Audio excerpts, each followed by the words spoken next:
Welcome to Lash Boss Radio, or welcome back to Lash Boss Radio if you've been listening for a while. This is now season 11. I think we're in year 4 finally because February 18th. Wait, is that today? Oh my gosh, that's tomorrow.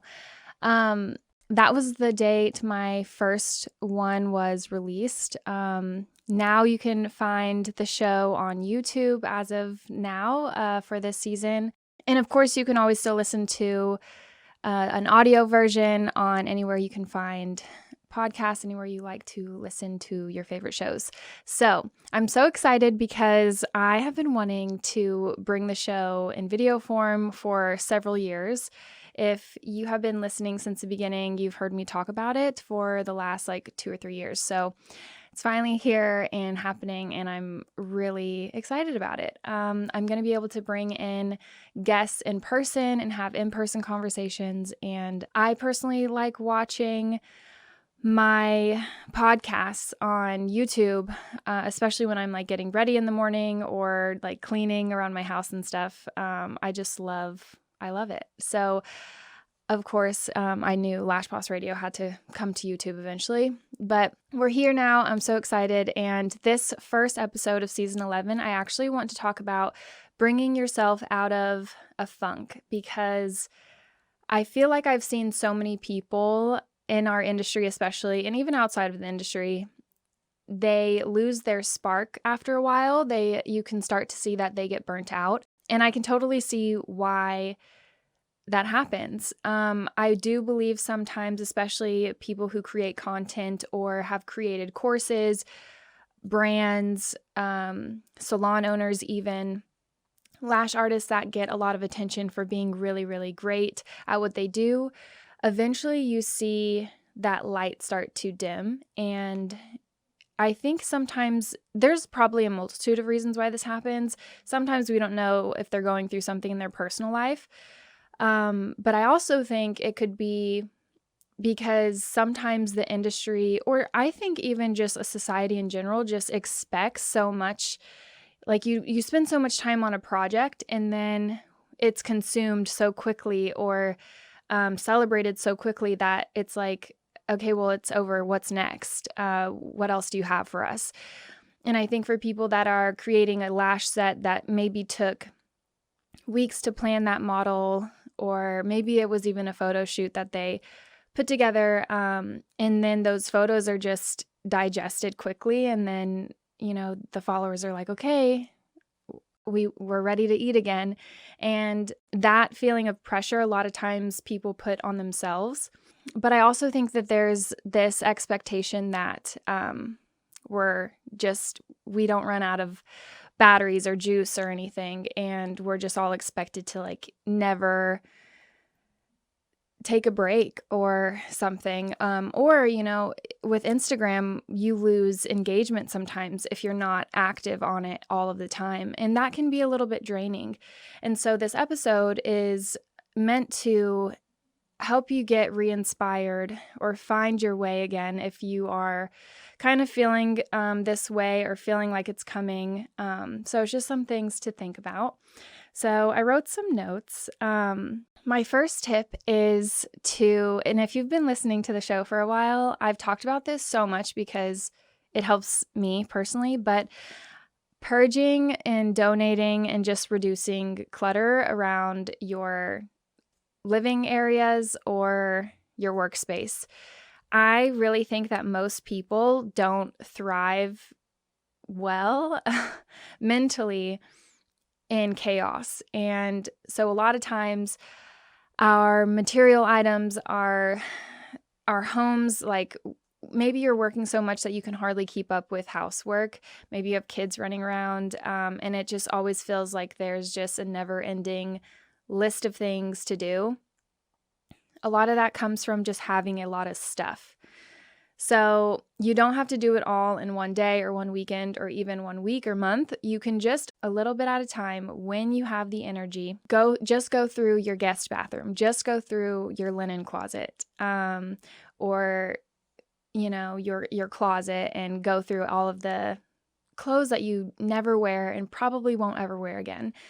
I think that just having so much stuff, even like I'm a mom now and my son's too, like going through his toys periodically and just realizing like someone else can get value out of this thing that we're no longer using. And I think there's so much of a release in that, just giving things away or donating things so that it can find a new life somewhere else where somebody is going to be using it.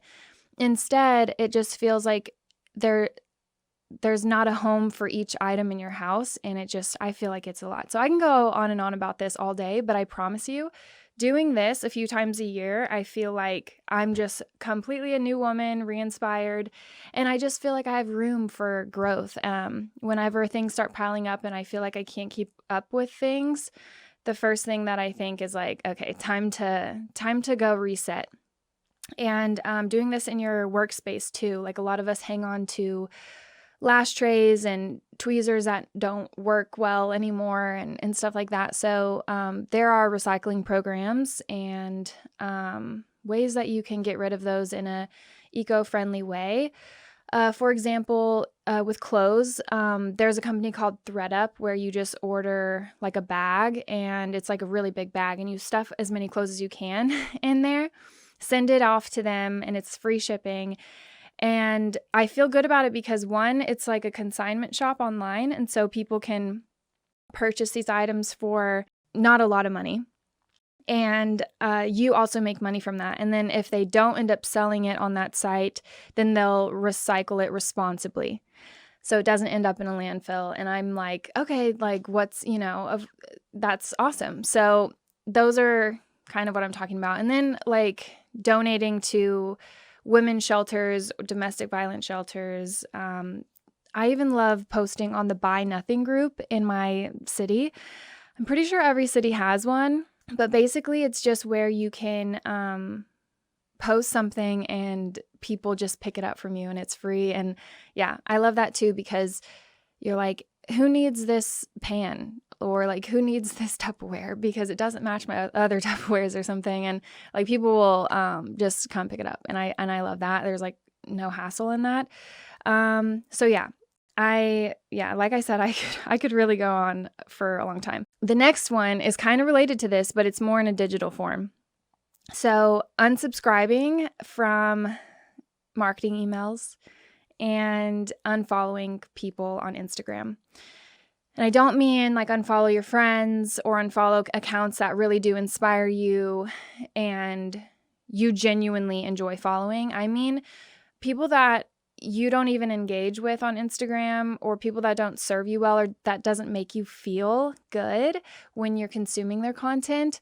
Go ahead and unfollow. And if you feel like you're not comfortable with that, maybe you can just mute the account first. That way they're not popping up on your feed, because any little bit of negative energy or negative feeling affects your creativity process. So I think that even just having like less emails coming through each day, and I know when I hear my email go off, it's just less and less each day, because I've been working on it little by little. Each day when I receive emails, I'll go and unsubscribe to the daily ones that I was sent that don't serve me anymore. It's things that I was signing up for one time and I'm still getting their emails. And so unsubscribing a little bit helps because I feel like I have less digital clutter.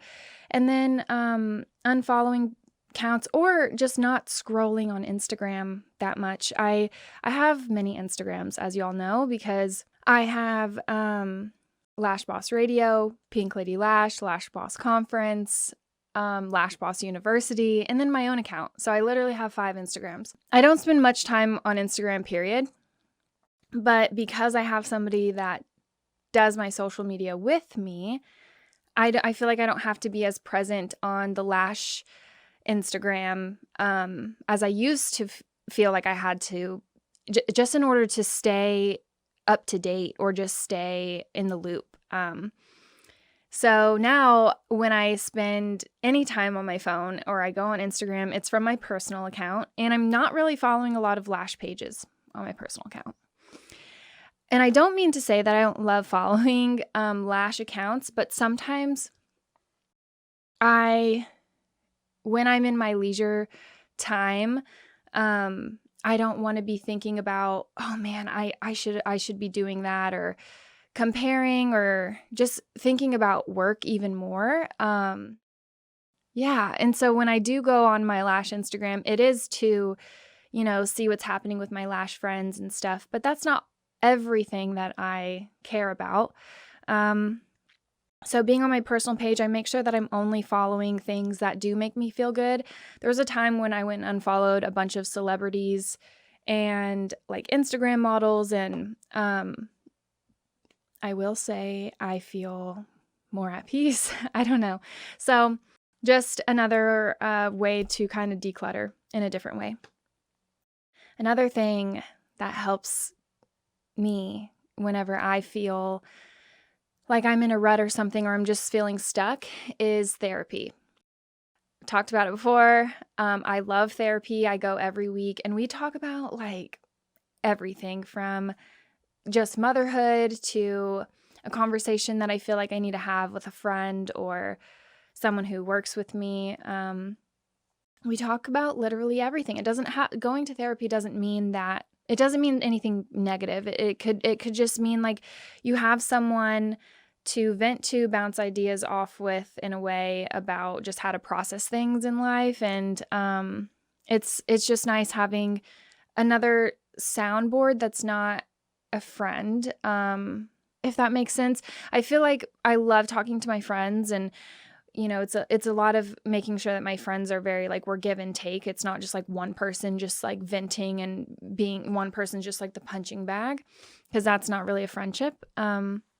But I love talking to my friends about life and stuff. But I feel like when I first get to go to therapy and talk about these things, it doesn't feel so heavy. And I honestly feel like a lot of times when I'm around my friends, I don't even want to talk to them about what I talked about in therapy, because I feel like I already sorted it out and I don't need to put that on a friend, if that makes sense. So therapy is great. I really do think if you have the means to try it out, and you can try out different therapists if you're not feeling a certain one. But I know that there's ones like you can even do from your phone. BetterHelp is a way to access lots of therapists that specialize in different things. But yeah, it's great, honestly. And I didn't do therapy until I was 28 years old. And I'm now 30. And I wish that I did it a long time before that, because I just feel like a completely different person since I started it. So highly recommend.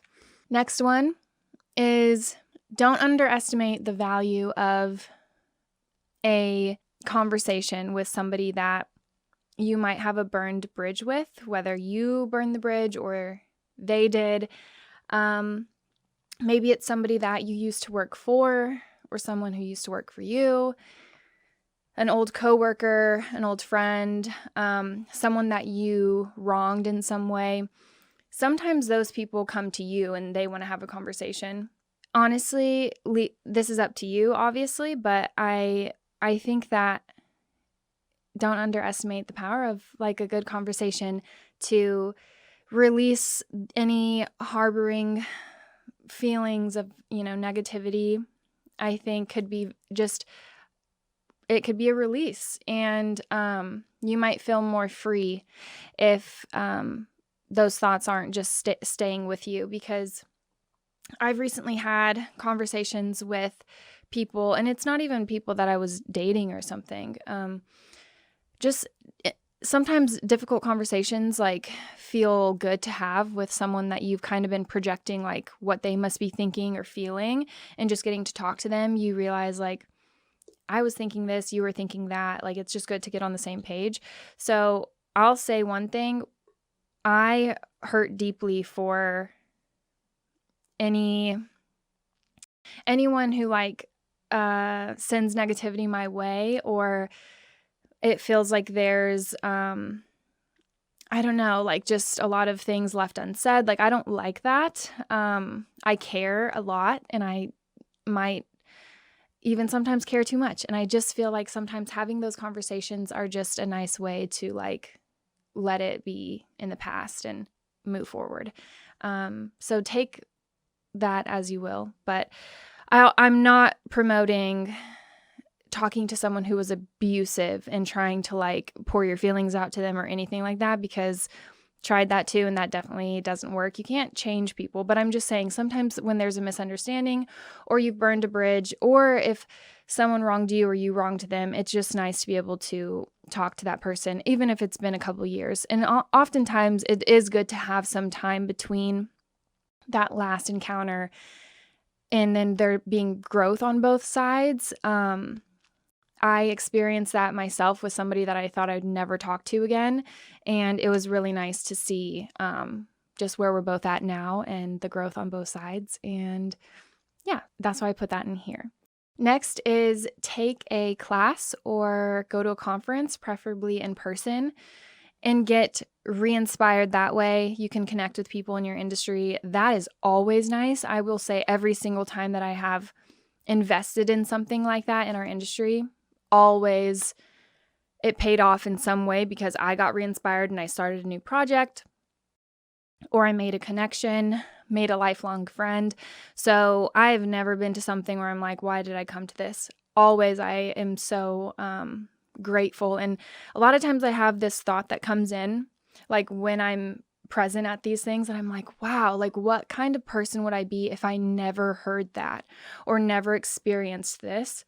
I'm so grateful that I'm here right now. So if you've never been to a conference, or if you've stopped taking classes because you feel like you know a lot already, like just go. You might surprise yourself. You don't know everything.